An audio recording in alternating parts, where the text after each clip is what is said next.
So, ladies and gentlemen, they got him. They got him. This motherfucker, this Vance Boelter. This Vance Boelter. There he is with the weird misshapen head, and he's got that Eddie Munster receding hairline with that pointed nose. That's him. That's him, all right.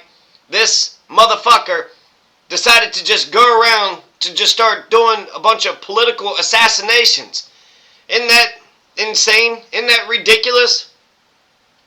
It's more insane because you got your president is in the Oval Office. You're in a position of power. You would think that these people would be more gracious that they had won the election.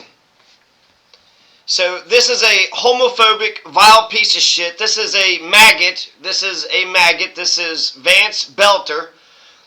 He was mad about the No Kings protest. He was a Christian nationalist. And I got a bunch of details about how they had arrested him and some other details. So they're going to arrest him. They're going to make him crawl on his belly. He's going to surrender. He's going to surrender. He's going to crawl on his belly when he was surrendering. And he was handcuffed and taken into custody in a field near Green Isle. So he had a home about, 50 miles away from Minneapolis where the shootings had taken place. And so essentially he was just, in the woods by his second home in Green Isle. Tim Walz had said that this can't be the way to resolve our political differences, which is kind of a, no shit Sherlock kind of statement. And then you have, just like 50 Cent, John Hoffman. I want to actually mention a little bit about John Hoffman. This guy here, John Hoffman, was the other senator that got shot. He got shot 9 times. He got hit with 9 bullets, and it's looking like he's going to pull through. His wife, Yvette, got hit with 8 bullets, and she's posting on social media, so she is alive and communicating. The Hoffman's story is actually quite incredible because you have the mother, Yvette, is going to dive onto her daughter's body. You have Hope. Her daughter is in her mid-20s, Hope. So not only did Yvette get hit by 8 bullets, but she saved her daughter's life by jumping onto her daughter's body to make sure she didn't get hit by any gunfire. And then in a way, the daughter is going to call 911, and then they're going to get the help that they need. So she kind of returned the favor, and she saved her parents.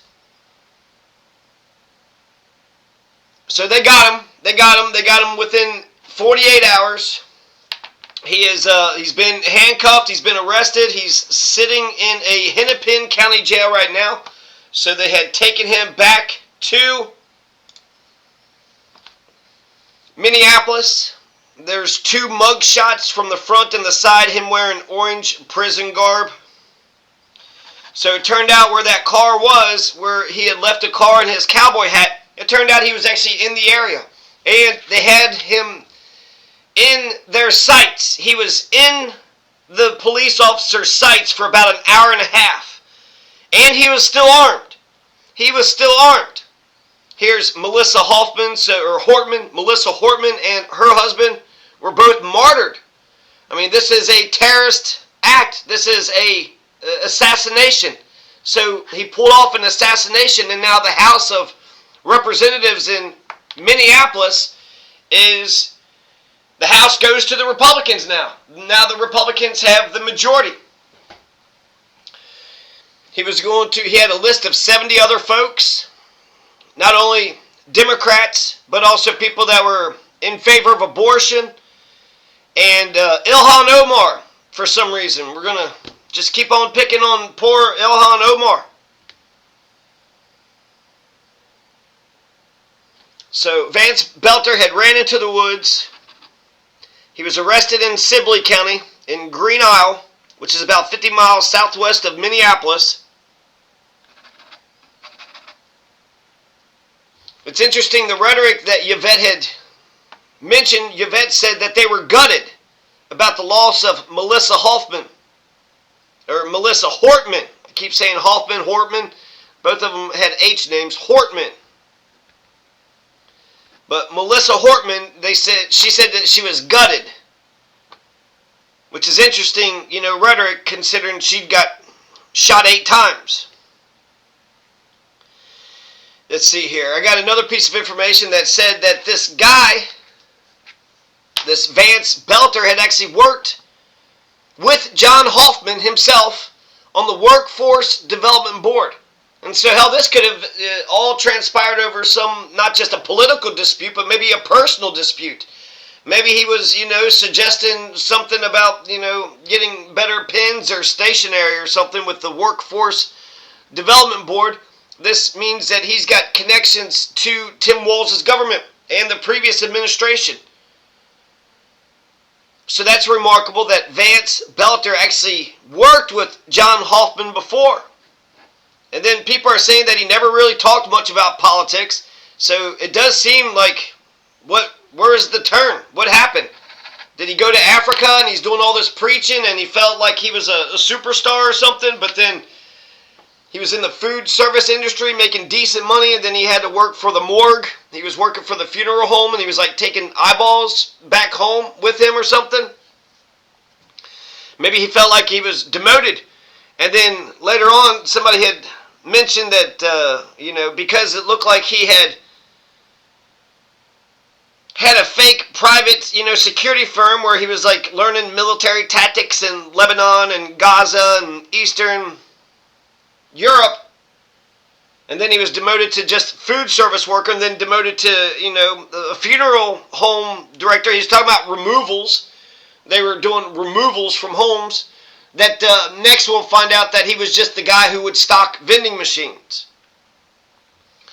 So maybe, he's 57 years old. He had decent corporate positions, decent corporate jobs. He was, in 3 years, he was hanging out in the Democratic Republic of Congo, but he wasn't making any income, so maybe this is just monetary. Maybe he was just having a bunch of monetary issues. Elon Musk had claimed that the far left is murderously violent, which is quite incredible because I didn't hear about any shootings. I guess there was some shootings at the No Kings protest, but there's just 2 people that had shot at each other, but it wasn't like the protesters are going around shooting people. A lot of protesters came out. There was like millions and millions and millions of protesters at the president's birthday party with the military parade, that old rickety, creaky, tank that walked by, or that, crawled on through. Compare and contrast, the No Kings Day protest was actually way more, attended. Like millions of people were even coming out in like Idaho and Iowa and like rural states. And they were peaceful. Just a bunch of people in the streets marching up and down, the roads, marching down up and down the cities. But there were cars that had drove into the No Kings protest. 4 people were injured in San Francisco and 1 in Culpeper, Virginia. So that's some fascist shit, right? You're driving in a car and you're like, I just want to get home, but there's a bunch of people that's in front of me. Who gives a shit? I'm going to step on the gas and I'm going to run into people. I'm going to run into people, and who gives a damn? I'm trying to get home, and I don't want to be slightly inconvenienced. It's Jekyll and Hyde. People get into their car and become road rage animals. So Vance Boelter is going to be returned back to Minneapolis. He's going to be returned back to Minneapolis, and there was 2 counts of second-degree murder. He had been charged with second-degree murder, which is incredible. This wasn't deliberated. This wasn't planned.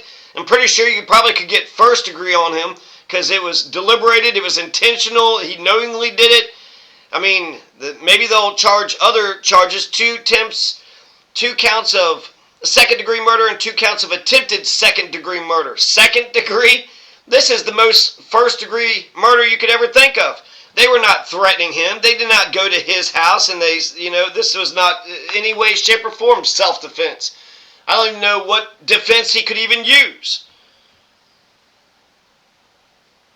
You also had the violent handcuffing of Alex Padilla in California by Noam's goons, right? So they're throwing U.S. senators down on the damn ground.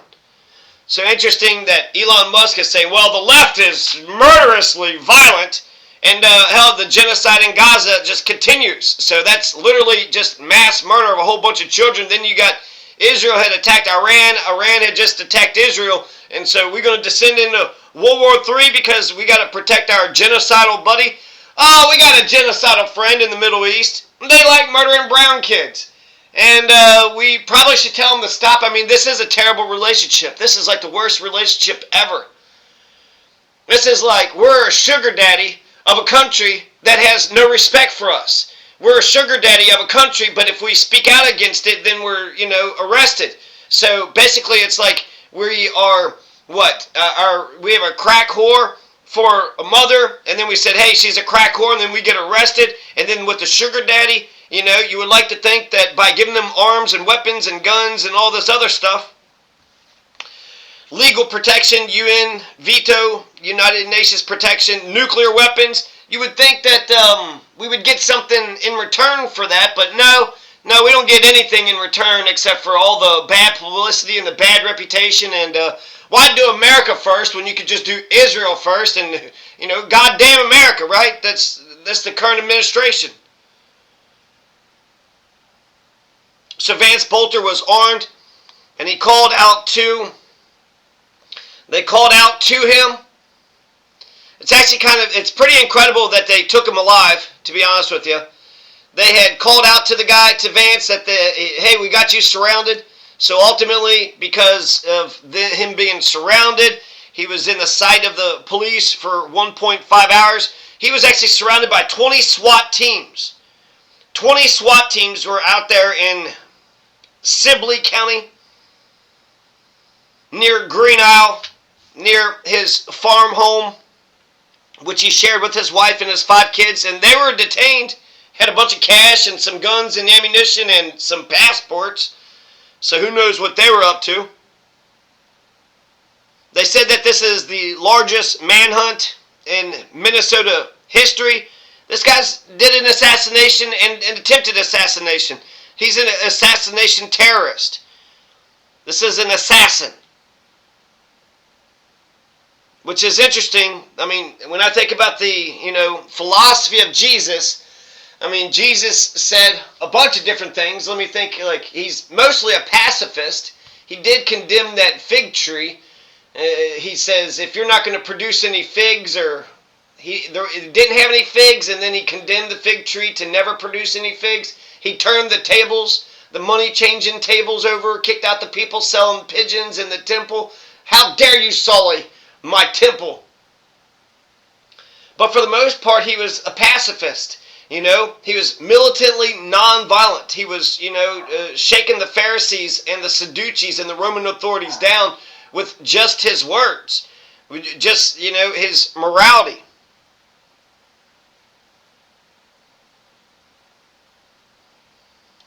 Apparently more charges are coming in at the federal level. And the $20,000 and $50,000 reward, now that he's been caught, now we can, sort of think about the other situations, right? Now we can think about the Hoffmans, think about John Hoffman, Yvette Hoffman, and Hope, and hopefully, they have a strong recovery and can get back on track. The reward, who's going to get the reward? There was a $20,000 reward that was offered, then the FBI had offered a $50,000 reward, which that's a better look. That's a better look. These motherfuckers are not acting like gracious winners. You won the damn thing. Now you're the president for all Americans, right? You won the damn thing, and you're not just saying just only your supporters and only people that kiss your ass are the only people that are going to get to the promised land, but you're going to be diplomatic, and you're going to be, savvy, politically savvy, and you're not going to just be like, hey, everybody needs to have military parades for me and kiss my ass and eat corn out of my shit, or else, right? That isn't the kind of country that we have. We don't need to be like Kim Jong-un. We don't need to be like these fucking fascist dictatorships. When it comes to the $50,000 reward, I hope that the guy that caught Vance Boelter on the trail camera, that's how they found out that he was there in Green Isle in Sibley County. You had a guy that had a trail camera, and he walked by on the trail camera, and that's how they figured it out. So that guy that caught Vance Boelter on the trail camera that, said they spotted him and led to the authorities to apprehending him. He gets the money, right? I mean, wasn't that the damn thing with Luigi Mangione? The guy that called the police for Luigi Mangione didn't even get the fucking reward. I mean, they offer this fucking money, the media repeats this shit, and then they do the right thing, and then what happens? They don't even get the damn money that was offered to them. Fucking rat bastards.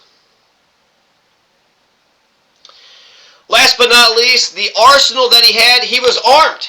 He was arrested, right? They eventually get him to surrender, and he's crawling on his belly, and he's arrested without incident, without any gunfire, without any violence. But he was armed at the time.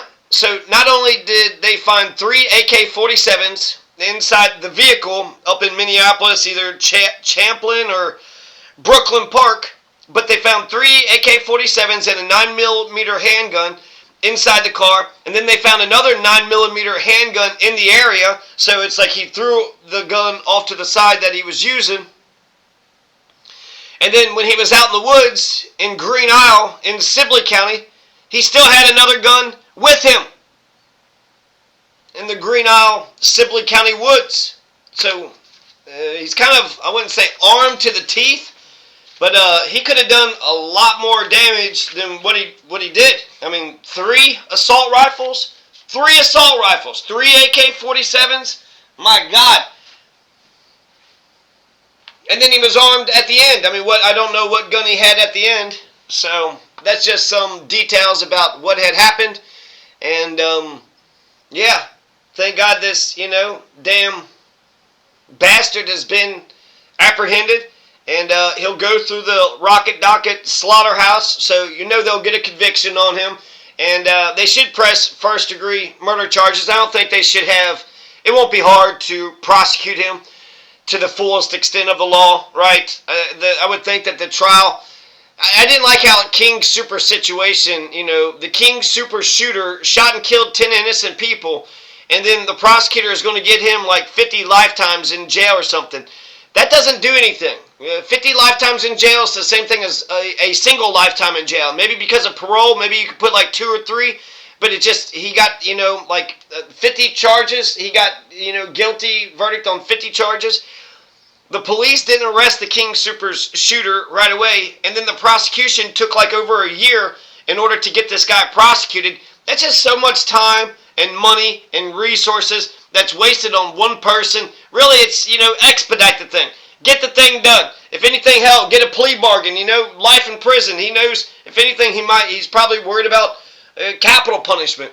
I'm not for sure if Minnesota has capital punishment, but because Washington State, Colorado, because they don't, those states didn't have capital punishment, that's why you got to give somebody, 50 lifetimes. Well, I'm going to put you in jail for 50 lifetimes. Okay, one lifetime would be the same. That's the equivalent of 50 lifetimes, right? People, unless we find some sort of magical elixir that extends our life beyond, the average 76, 80, 90, 100 years. If we don't find the fountain of youth and the life extension, the cure for death, if the cure for death is never found, one lifetime is enough. So they've caught the guy. We can pick up the pieces. Remember Melissa Hortman, to the dead, when you say the name of the dead, to the earth are still alive. So by saying Melissa Hortman, she was martyred, so R.I.P. to Melissa Hortman and to her husband Mark. And then Yvette and John Hoffman are going to survive. It seems like Yvette's up and talking, but we don't know about John Hoffman yet. And then Hope, the daughter Hope. I'd like to hear more from Hope, because, her mother had thrown her, body on her daughter's life all dramatically. So, yeah, I'd like to hear more from Hope. They do need their privacy and they do need their space. But at the same time, this could turn into a political dynasty.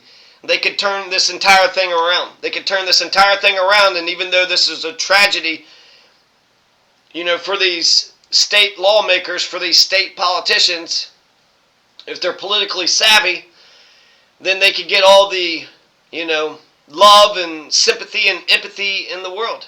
and by sharing their stories and sharing what had happened and what had gone on. And of course, go testify at the trial or whatever. But we, the public, I think we're not owed anything. But it would be nice to know that everybody's okay. And then it's interesting. It's interesting about those moments. Like he knocks on the door, he's got the mask. They should write down their testimonies as precisely as possible. That way we know, bullet point by bullet point what had happened. Because if there's no videotapes of when he goes into the house, then technically we don't know like how it went down. Did he find them sleeping in the bedroom? Did he find somebody else had answered the door and then he shot that person? And, with the Hortmans, was there anybody else in that house? Was it just Melissa and Mark Hortman and that's it? And then he shot those two and then was going to go down to the next house. And then there's 3 people. He's dressed up as a cop. He's dressed in, he's got a cop car. So that's interesting. 2 in the morning, somebody says there better be 2 police officers. That's how you know if they're really police officers. Man, when you think about the ICE raids, they're just plain clothes fuckers with masks, shoving people in the vans. Just plain clothes. I've heard people just on the streets, they will, do a cop knock and say that they're the police and, have that loud booming, big loud cop knock, boom, boom, boom, boom, boom. Hey, police, open up! Police, open up! And then because they're getting yelled at like that, then that's, everybody gets, you gotta fucking comply, right? So, and then they get robbed. They're plain clothes motherfuckers, just gangsters that were, posing as police officers. And because we give them so much power and so much accolades and so much, whatever, we just got to be careful with, things. We got to be careful with people who are posing as police officers because, there is somebody had made a comment on one of my videos that says, okay, you're dealing with a guy who murdered somebody and he shot at police. And I'm sitting there wondering, like, which one was he, more mad about? Because you murdered somebody. You could take, if someone just shot at you and then it didn't hit you, well, then there's technically, like, no injury except for, you were worried or scared. But if somebody had murdered somebody, well, that's, like, the most heinous crime ever. And so it's just interesting to me the way that the person had typed it. It just made it seem like, well, he murdered 2 people and then he was shooting at the cops. Well, which one's worse? Like, the first one's way fucking worse, but the motherfucker was making it sound like the second one was worse. Both are terrible. Both are terrible, don't get me wrong. But if we have a police gang, I mean, right now you got the Karen Reed trial, and the only reason that it seems like Karen Reed might be able to skate free, is because the police are like a blue gang, the blue shield, the thin blue line. We're the gang, we're the biggest gang in America, and we're all gangsters, and we don't care about the truth, and we don't care about what's real and what's honest, and we don't care about justice. We're gangsters. We get to commit all the crimes that we want to commit, and we will back each other up, even if it means lying for each other, in order to force the narrative that if we arrested the person, then we're going to make sure, even if it's for jaywalking, well, we're going to make sure that they go down. Nah, I don't give a shit. He was fucking jaywalking. He's a jaywalking motherfucker. Give him 5 years. So it seems like to me Karen Reed is obviously guilty, but because there's the possibility of, the cops are just awful, that, that it'd be nice if they were less awful. It'd be nice if they were less awful. I mean, if anything, this kind of like sort of seals the deal. Police officers are terrible, so terrible that a criminal could just dress as a cop and then come in your house and murder you.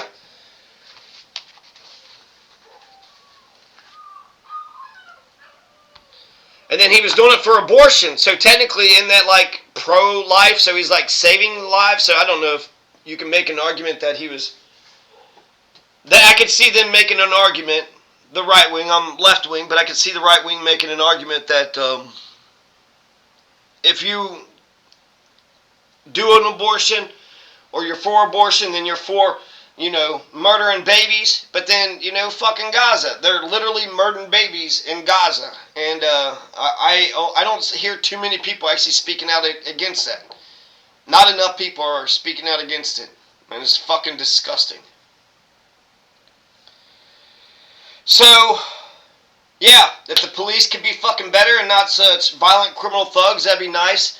Because then you wouldn't give the opportunity for criminal gangster, civilians to pose as police officers, get the access that police officers get, and the respect and the due deference, and everybody backing off. I mean, just using the name of the police can get people to open their doors, and now you can rob them blind, right? So we don't want to give criminals those fucking chances. And there's community policing. I mean, Mayberry, I dream of Andy Griffith. Serpico was a good cop. Willis Russell was a good cop. And Andy Griffith was a good cop. Andy Griffith could just, he went around resolving people's disputes without a gun, just based on his own reputation. Find out what one person was saying, find out what the other person was saying, and then find a win-win solution. So that's enough of me on my soapbox. They caught the guy. He's been caught.